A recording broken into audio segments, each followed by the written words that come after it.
the Children's First Agency. She's the executive director. She's not here as yet.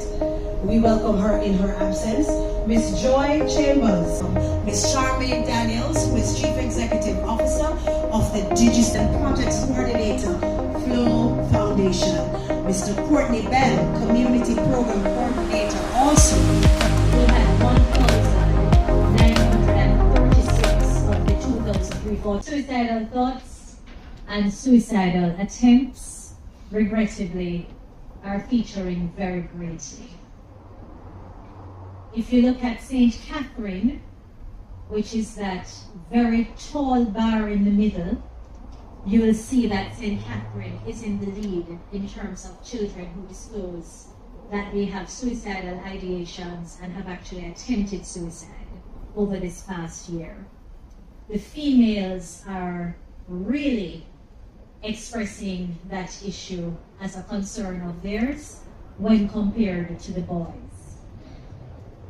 We have as well females in Kingston, which is the second group compared to St. Catherine, speaking about suicidal ideations and attempts.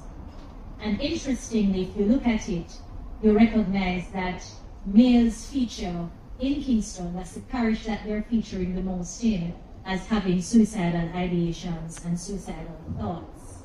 So I think that Safe Spot is definitely filling a gap. We saw just over 12 months, 2,345 contacts from children in every single parish. That tells us that they know of the outlet, they are utilizing it, and they're contacting us for a range of issues. Today, I think I highlighted 8 broad categories, but if you were ever to see the subcategories that fed into those 8, you would be amazed. We're talking about, I would say, approximately 45 subcategories of different issues that impact our children, that they're concerned about, and very importantly, they're reaching out for support. It's very concerning for every day to hear different children saying that this is too much, it's overwhelming, I'm so stressed out, I don't want to exist in this world anymore. I mean, after a while it becomes very emotionally taxing, but nevertheless, we're so happy that we have this avenue for them to have a safe space to voice these opinions, because they often tell us that, look, at home, they can't say this, because if they do, the parents would say, oh, well, why are you stressed? Or, well, why would you even be thinking that?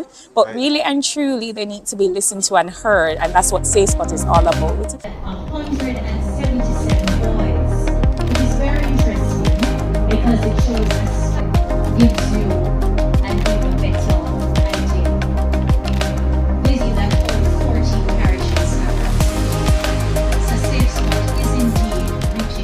I'm very troubled. I mean, our children are really in trouble. And I think as a nation, we really need to stop and look at our children as our now. We have a way of saying our children is our future, but what are we doing to preserve our future?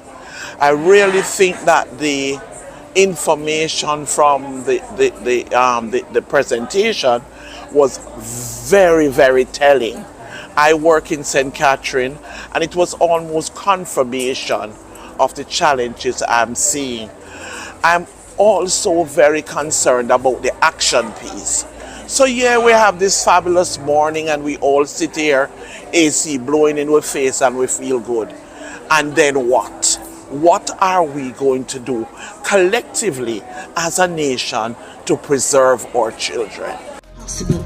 So I want to give you just a brief global perspective before I introduce Mr. Faculty of Medical Sciences from the University of the and she's also the head of the bio. Children continue to call, and the persons who work with Safe Spot, they continue to volunteer, the numbers continue to grow because the needs continue to grow.